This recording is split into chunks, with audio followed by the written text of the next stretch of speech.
Solly, huge win, massive congratulations, and 2 goals for you with the Amex absolutely rocking. How special was that? Yeah, it was a great day. I mean, not even the goals, the whole team. I think we deserved it thoroughly. It could have been more, and yeah, everyone played off the park and everyone's played out their skins. It was a great day. And your first home goals in over 2 years, I believe, and that second goal, that was some finish. You made that look easy. Yeah, it was a bad touch, to be honest, so I had to dig it out, but yeah, it was a good finish, and yeah, I was delighted. And knowing the competitor you are, you gutted you didn't get a hat-trick? Yeah, I was trying to get in good positions at the end, but 3-0 would take that all day. And as for your first goal, it was set up by Karu Matoma, who starred as well today. I believe he's doing a thesis in dribbling, so is he lecturing you? To be honest, I've heard a few things about it, like he wore a GoPro and trying to figure out where defenders go. So yeah, maybe I need to speak to him a bit more and learn a bit. And as for goal scoring, Roberto De Zerbi has now got you guys 17 goals in the last 5 games. So what's he changed to make it seem as though you guys are firing on all fronts? I think we're just growing in confidence, and he's given that belief and freedom. And yeah, look, we love playing for him, and hopefully we just get better and better. Yeah, wonderful day for Brighton. And just to reiterate their dominance in the game, really.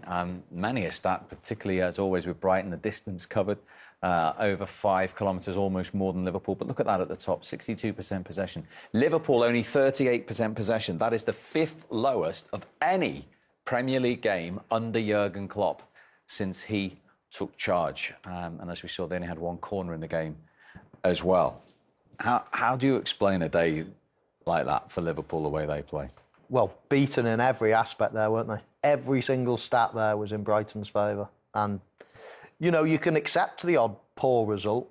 Sometimes the ball won't go in the back of the net. Sometimes things happen in football, bad decision or whatever. But there was no fluke about that result. Brighton were absolutely brilliant throughout from start to finish. And they're a very, very good football team and good football club. But Liverpool need to do some soul searching at the moment, find a way of bouncing back to what we all know they are capable of. We've seen it this season. We've absolutely seen it. They've beaten Manchester City 1-0. They've beaten Bournemouth 9-0. They've been good in the Champions League, into the next round of that. But we've also seen an inconsistency creep in. And in fact, I'd say inconsistency is now more consistent that they play poorly than they do well. So you could argue that they're more consistent than we're giving them credit for, but not for the right reasons. It's not good at the moment. They've got injuries, yes, but even still, Liverpool have had injuries before and bounced back from it. They're just not playing with that energy, that enthusiasm, that high press, they're just a shadow of the team that they've always been. And I'm sure there's lots of reasons for it, but Jurgen Klopp's going to have to search for it and find it soon. Let's give Brighton lots of credit, and Solly March in particular, who we've just heard from. First time he scored 2 in a game in his career. Yeah, I thought he was fantastic. I thought both the wingers were fantastic today, but the way they exploit those spaces in between the fullbacks. And for me there, I don't understand where Robinson is, but at the same time, Solly March takes advantage of that space and gets a tap in. And it's a bit lucky here because I think Trent makes it back and it's a bit of a ricochet, but Brighton forced that luck there by the work they put into getting those positions. Liverpool have scored so many goals at Brighton doing exactly that same thing. I've seen 2 or 3 goals that they've scored pressing high. I went to the Liverpool training ground and interviewed Pep Linders the other day, and he was showing me his favourite 3 goals, and one of them was doing exactly that at Brighton, against Brighton. So they got a lot of their own medicine there. Solly March here with a beautiful finish. He said himself that his touch was average and he almost dug it out. I was surprised actually that he shot because he didn't beat his man Berber. It was almost looked to me as if he was just shooting through his man. But exactly, but the pass again and the run from him was great. The touch, yeah, he can do better, but then it counts in the end because it's a goal, and he make that bad touch with a beautiful goal in the end, which surprised me as well, to be honest. But it was a great goal in the end, and Brighton fully deserved to win. They're great today, and Liverpool was just poor. You both played with Danny Welbeck. He came on. Is it fair to say he scored a Berbatov-like goal? Yeah, he did. I knew you'd agree with me. He did. But no, listen, that goal, it's great. It's the, how do you say, the finish touch in that performance of the whole team, you know. And look at this. It's just he meant to do that. It's not a fluke. It's not like coincidence. He knows exactly what he's doing. Obviously, Joe Gomez can do better than that, but in the end, the whole performance from Liverpool were poor. So in the end, you can take advantage of it in the end. Right, Liverpool fans, this will be interesting. Here's the verdict from your manager, Jurgen Klopp. Jurgen, not the result you would have wanted. How do you sum up your emotions after that? Oh, massively frustrated. Congratulations to Brighton, played a super game against a bad opponent. We were really not good today, and I can't remember a good face period or whatever. Obviously, we tried to help the boys with a slightly different formation. Didn't work out at all. My responsibility. I know that. Tried to change again second half, but then. We start completely on the wrong foot, actually, being 1-0 down, and then the rest is what was. In moments, it looked really too easy for Brighton, to be honest, because the problem what we have then, the organisation was completely gone. It was too easy. It was just too easy in these moments, and then you cannot get back in this game. So it was a well-deserved defeat and a well-deserved win for Brighton. You say the organisation was completely gone. How do you fix that? By organising it. So doing better than today should be easy, because this is a really low point. I can't remember a worse game. Maybe there was one, I hope not, but just today is a low point. So to improve that will be not too difficult, but we have to make big steps, because from this game today we can pick up absolutely nothing apart from things which didn't work. Why do you think Liverpool weren't at the races today? That's a good question. I have actually no sign for this performance before the game. So, but that's probably how it is sometimes. And there's nothing that I thought yesterday or this morning or that could happen. I knew it will be difficult against Brighton. That's clear. But I think that. So it's not that they always in the first half, especially. Of course, they were the better side, but it's not that they always came through with everything. So we had balls, we won balls, we had possession, but we lose the balls too easy. Oh my God! And you cannot even be protected in these moments. We pass the ball from last line up front. Then when we want to push up, the ball is already gone again. So that's why it's just counter from their side, and it always looks horrible. And so you cannot do it like that. But that was obvious today, and that's why to improve from today should be not too difficult. Michael, you can see how low he is. He's actually saying, remember, under him at Liverpool. Yeah. Strong words. Yeah, absolutely. And it's as bad as performances I can think of as well, really, off the top of my head. But there have been some worrying signs this season. As I mentioned before, the inconsistencies has been quite incredible. And there's not really anything that you can take from that game and say, well, at least this was a good move, or that was a great chance that they created. There was absolutely nothing. It's a tough place to go to, Brighton, don't get me wrong, and all credit should go to them, but Liverpool will be scratching their heads and getting straight back on that training ground and thinking, how can we put the wrongs right?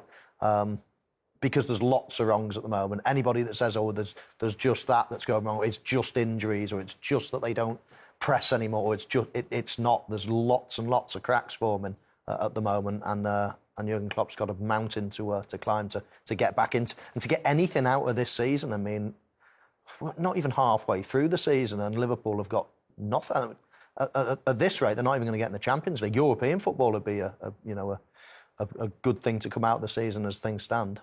Not a good day on Merseyside. That is the red side. When we come back, we'll look at the blue. If it wasn't for the likes of Chelsea probably taking all the heat away from them at the minute, they might be under even more pressure.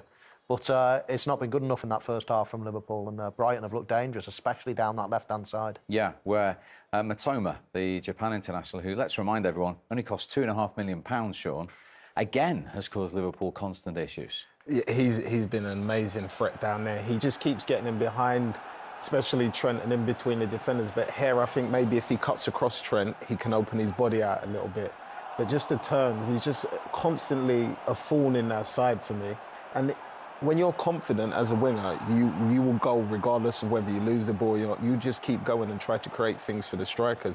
And I don't know what Berber thinks. Obviously, the final touches, it needs to be better. But for a striker, that's what you want.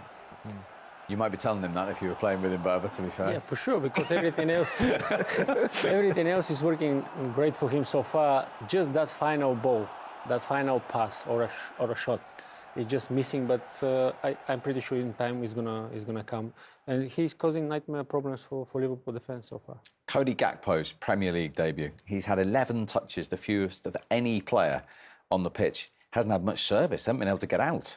No, I was just about to say that, Steve. I dare anyone to have much of an impact when you're playing up front in Liverpool. In the Liverpool team this first half, he's not had much at all to go on. This goalkeeper did well, actually, in that situation. I don't think he should be stood there, though. I think Mo Salah's sort of occupying that edge of the box area. He was just, he could have made a different run, let's say. I know centre forward's not his total natural position. Again, that was probably a left foot pass, but he somehow tries to do an outside of the right foot. But yeah, quiet first half for him. Obviously, he's going to, have much more opportunity to shine in a Liverpool shirt in future games. But he could do with stepping up to the plate in this second half. And Liverpool as a team could, really, Berber, as Michael says, a crucial game for them, this. It is, but all credit to Brighton as well. Sometimes you play as much as your opposition lets you play. So in this case, Brighton is playing really well and making it difficult for Liverpool to express themselves the way we are used to. And that's why I think it's a major problem. So second half, if they don't step up, I can see Brighton scoring a goal. They're Merseyside rivals. Huge day for your former teammate Frank Lampard and for Everton. They have the only goal. Could be a huge goal at home to Southampton from a set play. Yeah, it's a fantastic header. I don't actually know how Nana gets that much power, but he gets it behind the defender and he guides it across the face of the goal. And for me, it's a great finish. And I know they work hard on their set pieces, especially Ashley Cole's involved, isn't he? Yeah, so I know they definitely work hard on it, and one of them pays off in a massive game for them. And then Jordan Pickford right on the stroke of half-time, guys, to the rescue. Yeah, well, just as important as the goal at the other end, really. That's a great save, tips it onto the post. He is a very good shot, stopper. That's a beautiful save, because that would have changed the half-time team talks from both managers and the mood around the place. But so far, it's a big 3 points if Everton can cling on. Yeah, because the way the bottom of the Premier League is, but look at that at the moment. As it stands, Everton are up to 14, just on the back of that one victory.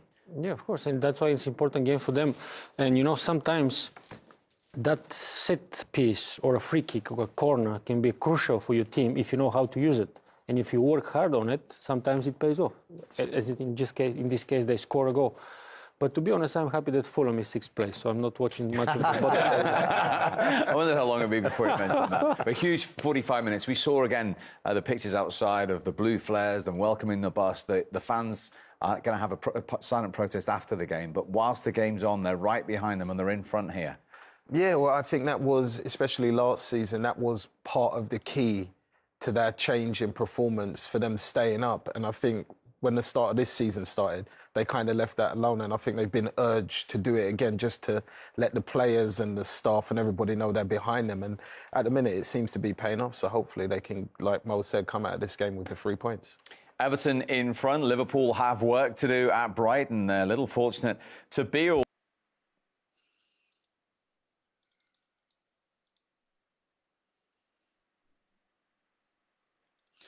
جزائيتان تمنحان اتحاد جدة الفوز على الباطن. قلب اتحاد جدة تأخره بهدف أمام مضيفه الباطن إلى فوز 2-1 يوم السبت في المرحلة الثالثة عشر من الدوري السعودي للمحترفين لكرة القدم. وحسم اتحاد جدة الفوز بعد حصوله على ضربتي جزاء في الوقت الذي لعب فيه الباطن ب10 لاعبين طوال أحداث الشوط الثاني بعد طرد خوان بيد روزا خلال الثواني الأخيرة للشوط الأول. وتقدم يوسف سامي الشمري بهدف للباطن في الدقيقة 23، لكن الاتحاد حصل على ضربة جزاء في الثواني الأخيرة من الشوط الأول تزامنت مع طرد بيد روزا ليحرز منها المهاجم المغربي عبد الرزاق حمد الله هدف التعادل للفريق الضيف. وبعد مضي 5 دقائق من بداية الشوط الثاني حصل الاتحاد على ضربة جزاء جديدة سجل منها البرازيلي رومارينيو الهدف الثاني، وتقدم الاتحاد لوصافة جدول الترتيب رافعا رصيده إلى 28 نقطة بفارق نقطة واحدة خلف النصر المتصدر. ومتفوقا بنقطتين على الشباب والهلال والتعاون، وتوقف رصيد الباطن عند نقطتين في المركز الأخير. واستعاد الاتحاد نغمة الانتصارات بعد خسارته بهدف أمام ضيفه الهلال وتعادله بهدف مثله مع مضيفه الشباب في آخر جولتين. أما الباطن فبعد تعادله في الجولة الماضية مع مضيف الفيحاء بهدفين لمثلهما، عاد لمسلسل نزيف النقاط وتلقى خسارته العاشرة مقابل تعادلين وبسجل خالي من الانتصارات، ليزداد موقف الفريق تأزما. كما تقدم يوسف الشمري بهدف للباطن في الدقيقة 23، لكن الاتحاد حصل على ضربة جزاء في الثواني الأخيرة في الشوط الأول تزامنت مع طرد بيدروزا ليحرز من المهاجم المغربي عبد الرزاق حمد الله هدف التعادل للفريق الضيف.